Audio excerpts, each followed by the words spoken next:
Սպասելիքների հետ կապված նախ ինչ ակցիա եք այս պահին իրականացնում ու առհասարակ ինչ սպասելիքներ ունեք ազգային ժողովից։ Ընդհանուր առմամբ ազգային ժողովից մենք այս պահին մի սպասելիք ունենք, որպեսզի իրենք բավարարեն մեր պահանջը, իսկ պահանջը հետևյալն էր, որի մասին քիչ առաջ իմ գործընկերն է խոսեց, պահանջը հետևյալն էր, որպեսզի լսարանը տրամադրեին եւ իրենք նույնպես ներկա գտնվեին, նրանք ովքեր քննիչ հանձնաժողովում են եղել, նրանք ովքեր խոսում են, որ ծանոթացել են այս խնդիրներին եւ բոլոր տեսակ այս հարցաքննությունների ընթացքում, այս մի քանի տարվա ընթացքում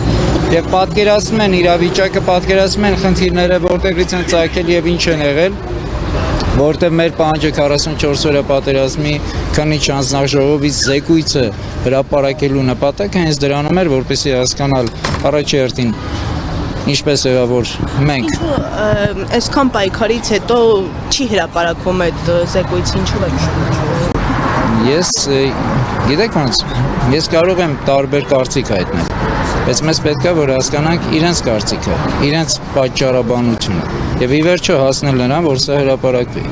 Չի կարելի անընդհատ բոլորին մեղադրել եւ անհիմն։ Հիմնավորեք, ովքեր են մեղավորները։ Մենք ի վերջո մենք հասարակահայացիներս պահանջում ենք հիմնավորում։ Ի վերջո այսօր նորից եմ կրկնում, դուք գնում եք բոլոր այդ ընտրությունների ու մենք չգիտենք։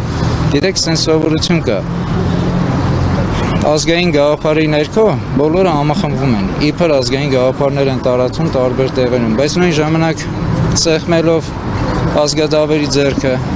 տարիներ շարունակ ծառայում են, ասելով անունը, որ գիտեք, մենք աշխատում ենք, չէ, դուք չեք աշխատում։ Դուք վախենում եք ու ծառայում եք նրանց,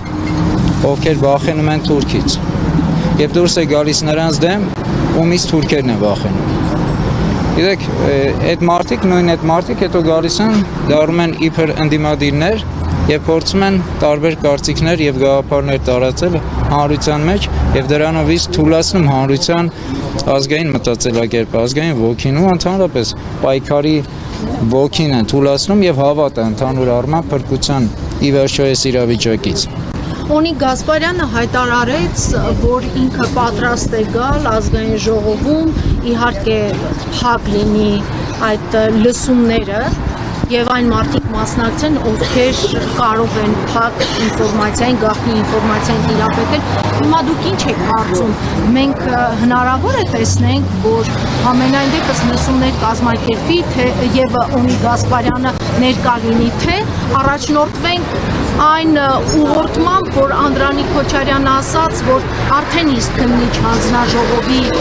այդ ուսումնասիրությունների եւ լսումների ժամանակ Օնիկ Գասպարյանը իր ասելիքը ասել է։ Գիտեք, այն ինչ որ ասել է Օնիկ Գասպարյանը, նրանք կարող են հրապարակել։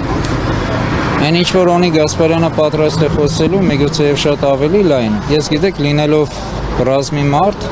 ես հասկանում եմ ինչ է նշանակում պետական գաղտնիք, անկախ ամենից, անկախ նրանից երկրի ղեկավարն ով է, անկախ նրանից երկիրը ինչ վիճակում են հասցրել եւ ինչքան են այդ գաղտնիքները տարբեր օղակներով տիրապետում մեր թշնամիները։ Բայց ամեն դեպքում պետությունը քանի դեռ կա Հայաստանի Հանրապետություն, այստեղ հայերեն է խոսվում եւ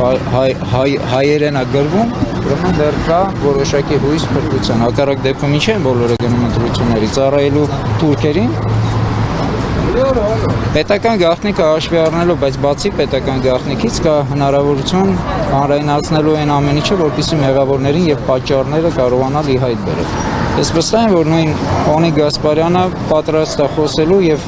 համոզված եմ, որ ինքը խոսելու է ոչ միայն այսօրվա մասին, այլ տևական ժամանակների մասին եւ ի վերջո այս իրավիճակին հասնելու մասին։ Քիչ առաջ են խոսում, ես դա եմ ասում, որ դիրքավորվել ընդդիմադիր դաշտում եւ անընդհատ խոսել մեղադրելով այսօրվա իշխանությանը, բայց դրանից առաջ ձեռք սեղմել իրանց հետ քայլել, դա ազգային գաղափարից դուրս է, բայց խոսել ազգային գաղափարի մեջ դա նույնպես անբարոյականություն։ Բայց գիտեք, այստեղ արդար կարծիք եւ հարց է առաջանում։ Օնիկ Գասպարյանը հնարավորություն է ունեցել նոյեմբերի 9-ից հետո, երբ ժողովուրդը հանրապետության հրապարակ էր դուրս դուրս եկել եւ պահանջում էր հրաժարական, ինքը հենց այդ ժամանակ, այսպես ասած, իրեն արդարացնելու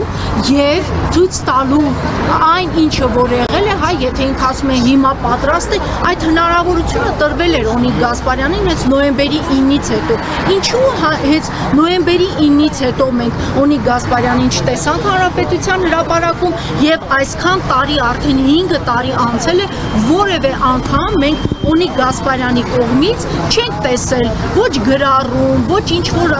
մտքի արտահայտում։ Մի քիչ կասկածելի է։ Գիտեք, ես ամեն ինչ լավ հասկանում եմ որպես քաղաքացի ձեր անհանգստություններն ու դիրքորոշումները։ Նույն ժամանակ կարող եմ ասել, որ Օնիկ Գասպարյանը իրապես շատ կրթված եւ շատ զուսպ եւ շատ խելամիտ զինվորական է։ Բոլոր այն հարցերը, որը կարող է պատասխանել Օնիկ Գասպարյանը, դա պետք է ուղղել իրեն, որովհետև ես Օնիկ Գասպարյանի ոչ փաստաբանն եմ,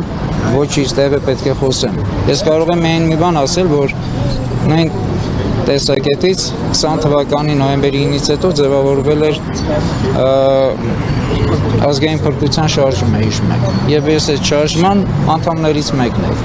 խորհրդի անդամներից մեկն եմ։ Եվ երբ որ այն ժամանակ մենք ասում ենք, որ 21 թվականի ընտրություններին չի կարելի գնալ պետականագործանների հետ եւ դա լեգիտիմացնել է, դրա համար ենք ասում, դա լեգիտիմություն էր տրվեց Նիկոլին այդ ընտրությունների ժամանակ։ Նույն կերպ բոլոր ասել է, որ պատերազմից հետո կարելի էր սա անել, նա անել, կարելի էր եւ այս իշխանությանը հեռացնել։ Եվ դա այդ առիթն էր։ Հիմա ինչի համար ցենց եղավ, հիմա այդ ինչի համարի պատճառով մենք կորցրեցինք եւ Արցախ, կորցրեցինք Հայաստանի սուվերեն տարածքներից որոշակի հատվածներ, ռազմավարական բարձունքներ եւ այլ եւ այս ամենը ինչ որ տեղի ունենում։ Հիմա շարունակել եւս լեգիտիմացնել ընտրություններին մասնակցելով, վստահ լինելով, որ Նիկոլը իր այսօրվա վարչական ռեսուրսներով եւ մնացած ուշադիր նայեք ինչա տեղի ունենում, աշխարհը ընդունում է ուժը, այսօրվա դրությամբ, աշխարհը ընդունում է բոլոր նրանց, ովքեր կարողանում են իրենց պնդաճակատությամբ ջարդել, փշրել եւ մենք խոսում ենք իբր ժողովրդավարությունից, բայց ոչ միտեղ չկա ժողովրդավարություն ինչպես եւ աշխարհում։ Եվ այսօրվա դրությամբ ամբողջ եվրոպական միությունները, ստեղ ներկայացուցիչները, որ այս մի քանի օրվա ընթացքում գիտեք, որ պետք է գան։ Դրանով իսկ Նիկոլը ցույց է տալիս, որ ունի իր կողքը կանգնած ուժեր, իր աջակցողներին, իսկ մենք փորձում ենք իր հետ այս վարչական ռեսուրսներով գնալ ընտրությունների, հստակ հասկանալով, որ Նիկոլի հնարավորությունը նորից լեգիտիմանալու շատ ավելի մեծ է։ Բոլոր նրանք, ովքեր հիմա պատրաստվում են գնալ, ինձ համար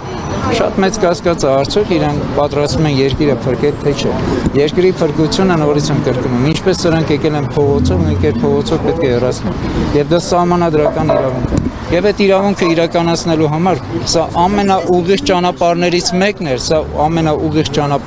մեկն էր, որ կանգնել մեր իրավունքի կողքին, մեր պահանջատիրության կողքին, եւ սա ինչ-որ անձի կողքը չի, սա մի հոգի մարդը չի, սա կուսակցություն չի, սա ինչ-որ շարժմանը չի, որ իրենք վախենում են հարեն, միանան եւ այլ։ Սա ժողովրդի ձայնն է, սա յուրաքանչյուր հայ քաղաքացու 3 միլիոն հայի եւ 7 միլիոն